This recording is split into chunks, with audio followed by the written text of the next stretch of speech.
Well, let's now talk to political journalist and author Gearóid Ó Colman, who joins us from Paris this evening. Thanks very much for joining us again on RT International. You're in the French capital. What's the mood and atmosphere in the city right now?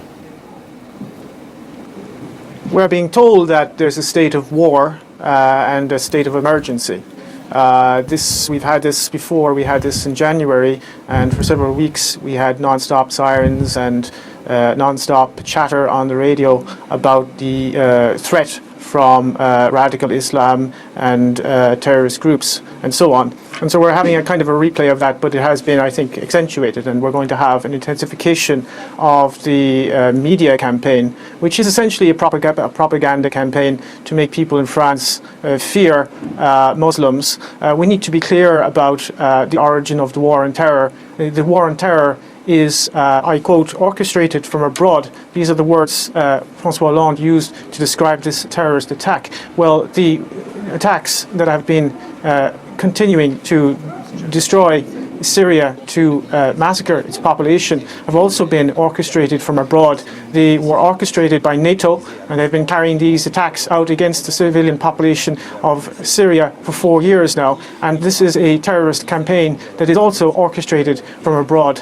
And people in Europe need to understand that there is a war that is becoming global, that is being waged against civilian populations in particular. It is a form of neo-imperialism and neo-colonialism which aims to divide and conquer European and Middle Eastern and African and the world's population, for that matter, and to make them submit to a global order that does not serve the interests of most of the people on this planet, but that does serve the interests of a very few ruling elite, a very small, tiny, and particularly tyrannical ruling elite. There is no war on terror. There is a war that is being waged using proxy groups, terrorist proxy groups, and they are being used against nation states who are resisting US and Israeli hegemony, and they are also being used as a means of disciplining the workforces in Europe. In a period of mass unemployment and austerity, you now have terrorist attacks being committed by terrorists funded, armed and trained by Western intelligence agencies. There is no such thing as ISIS. ISIS is a creation of the United States. We know that from official sources of the US military themselves. Declassified documents from the Defense Intelligence Agency have confirmed that.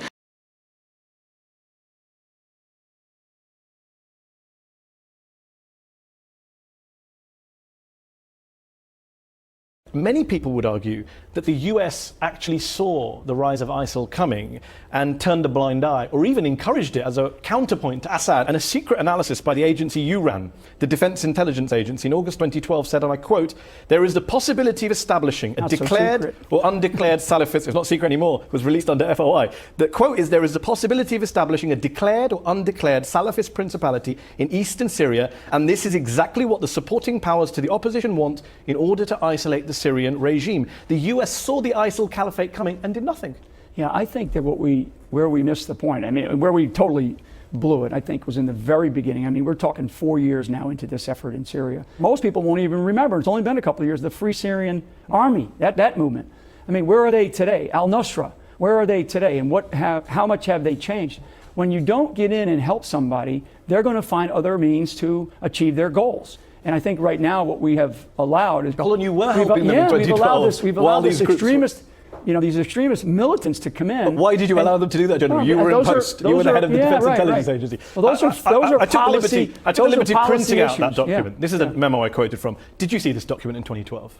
Would this come across your table? Yeah. I paid very close attention to all this. So when you saw this, did you not pick up a phone and saying, what on earth are we doing supporting these Syrian rebels? That kind of information is presented, and what did you do about it? Those become, I argued about it. Did you say we shouldn't be supporting these groups? I did. I mean, we argued about the different groups that were there, and we said, who is it that is involved here? And I will tell you that I do believe that the intelligence was very clear. And now it's a matter of whether or not policy is going to be as clear and as defining and as precise as it needs to be, and I don't believe it was. Just on what you're saying, just to clarify here, you're saying today my understanding is you're saying we should have backed the rebels.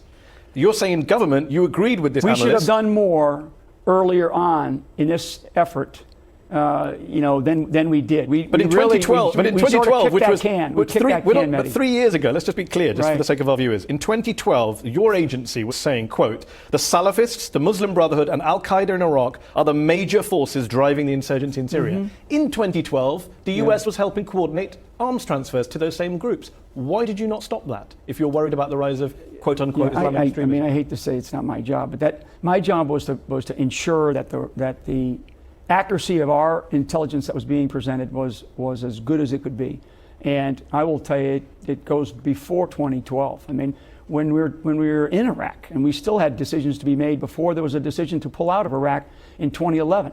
I mean, it was very clear what we were going to face. Well, I admire your frankness on this subject. What we were going to face. Let me just before we move on, just to clarify once more. You are basically saying that even in government at the time, you knew those groups were around, you saw this analysis, and you were arguing against it. But who wasn't listening?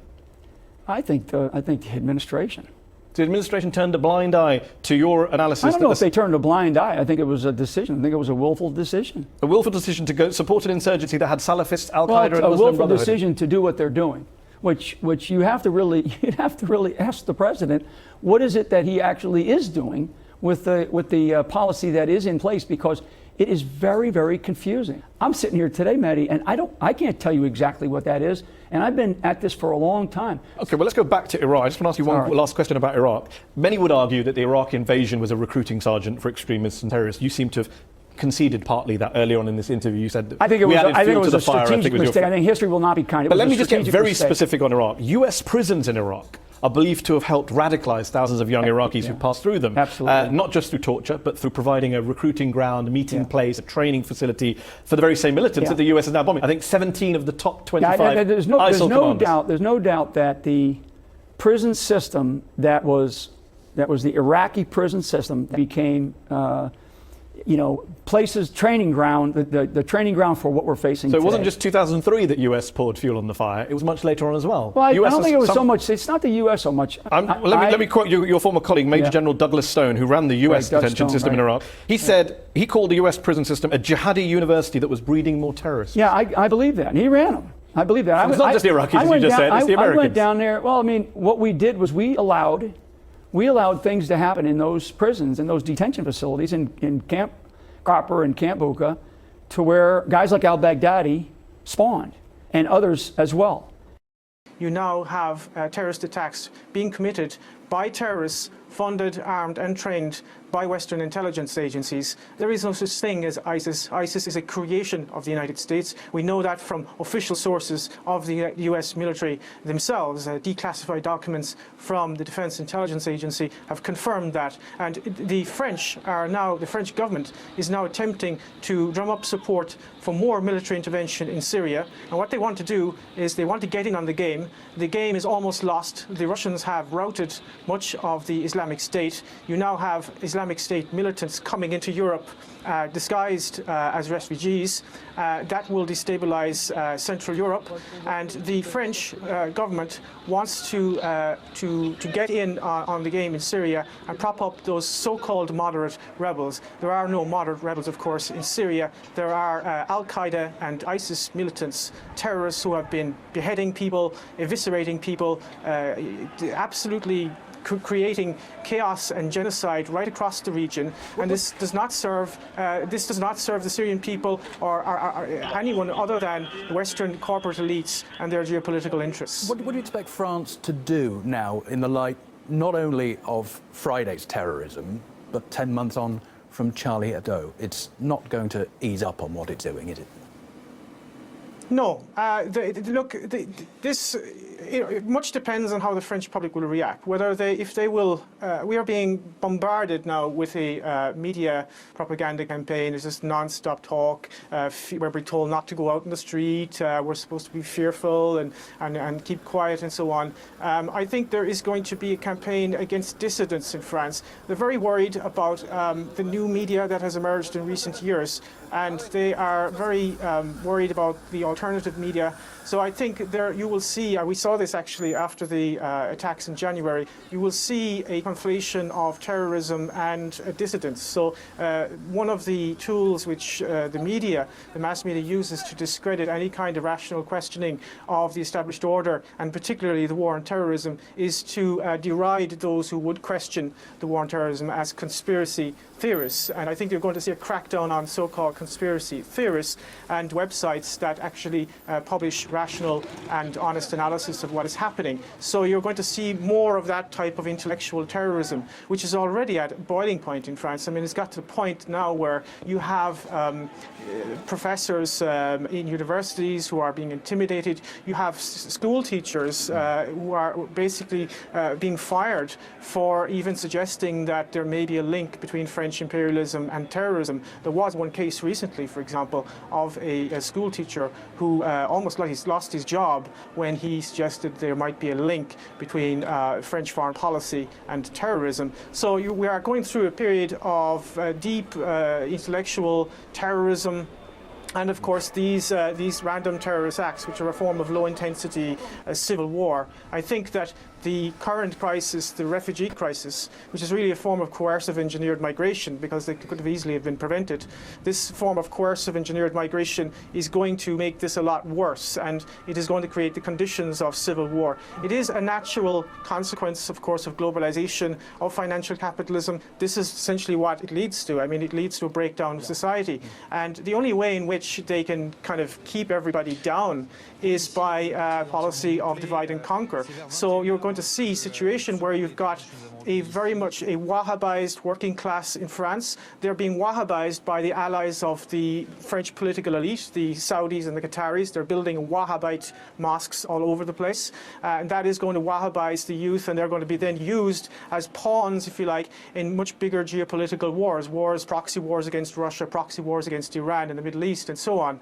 And that is going to create massive social unrest. It's going to divide working people against each other. And the only people who are going to actually benefit from this are the war contractors, the military-industrial media intelligence complex. So in whatever way you look at this, I don't know who exactly committed this attack and this atrocity, but the real people who are responsible, whether directly or indirectly or consciously or unconsciously, is the French government, because they have been complicit in terrorism in the Middle East and all over Africa.